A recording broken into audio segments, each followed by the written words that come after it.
belajar bareng-bareng yuk. Selamat belajar. Untuk yang pertama yang akan kita bahas yaitu ada pembiayaan. Nah, yang pertama ada konsep pembiayaan pendidikan.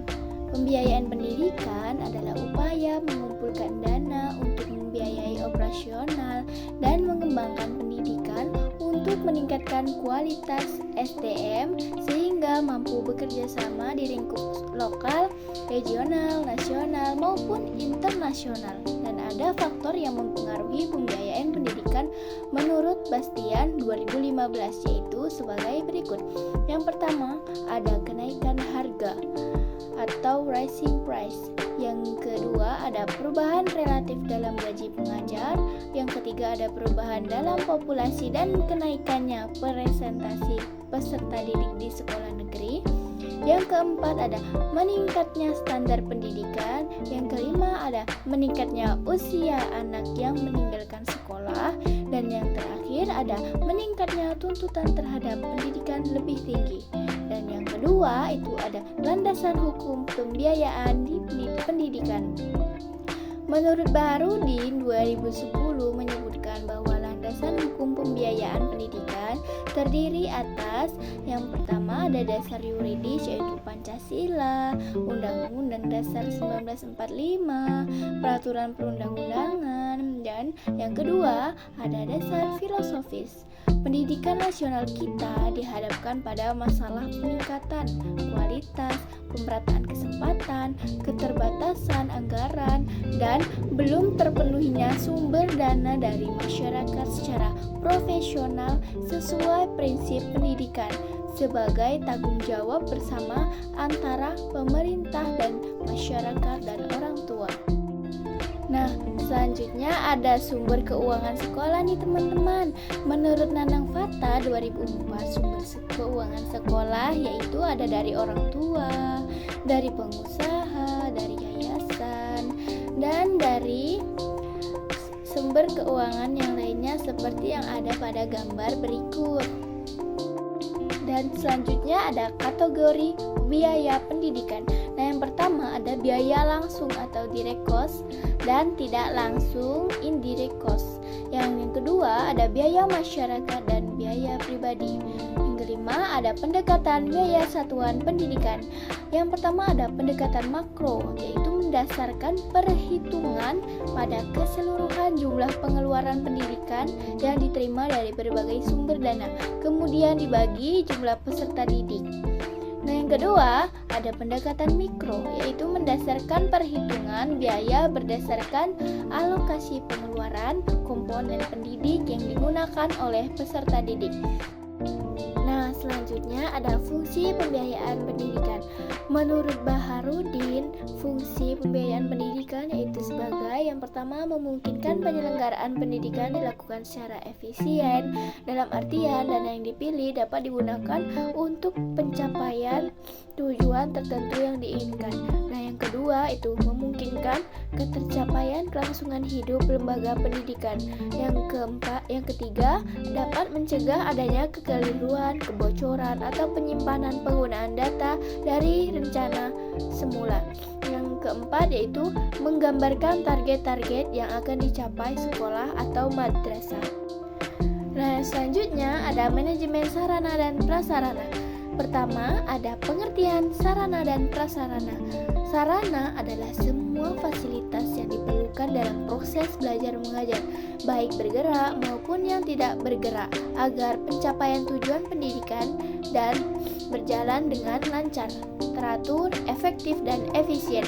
Nah, yang selanjutnya ada prasarana, yaitu merupakan semua perangkat kelengkapan dasar atau fasilitas yang secara tidak langsung menunjang jalannya proses pendidikan atau pengajaran seperti halaman, sekolah, taman, dan kebun.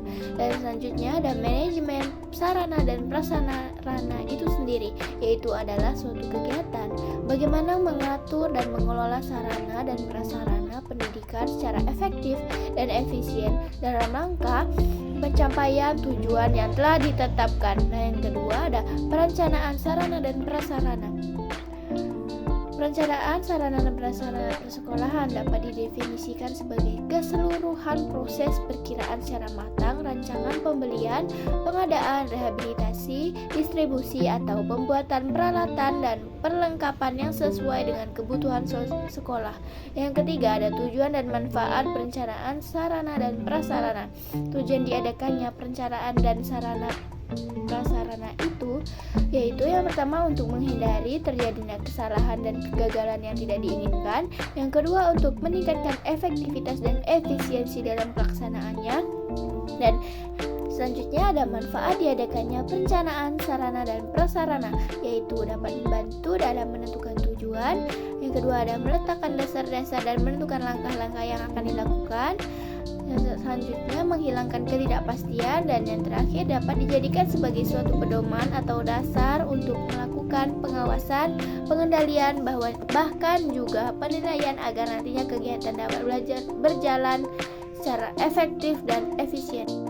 Dan selanjutnya ada persyaratan perencanaan sarana dan prasarana, yaitu yang pertama harus dipandang sebagai bagian integral dari usaha peningkatan kualitas proses belajar mengajar. Yang kedua ada perencanaan harus jelas. Untuk hal tersebut, maka kejelasan suatu rencana dapat dilihat pada tujuan, jenis, dan bentuk kegiatan, petugas pelaksana, bahan dan peralatan, kapan dan di mana kegiatan dilaksanakan, realistis, artinya rencana tersebut dapat dilaksanakan.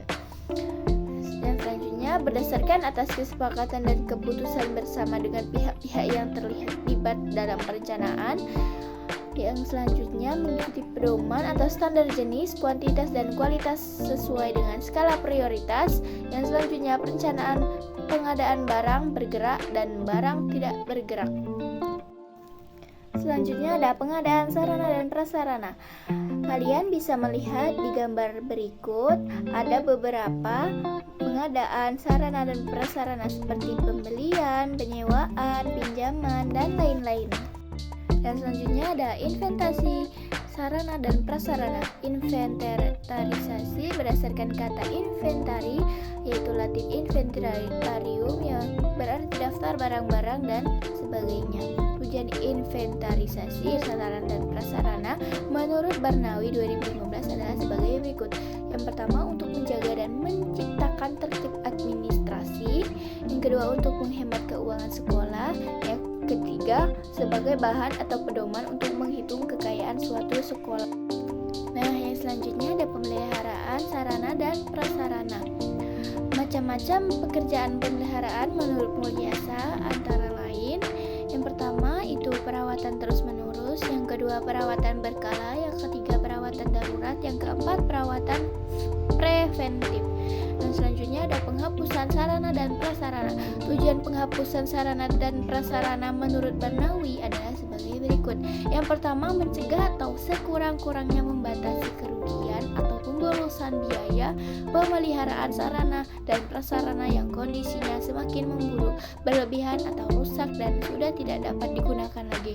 Yang kedua untuk meringankan beban kerja pelaksanaan inventaris, dan yang terakhir membebaskan ruangan dari penumpukan barang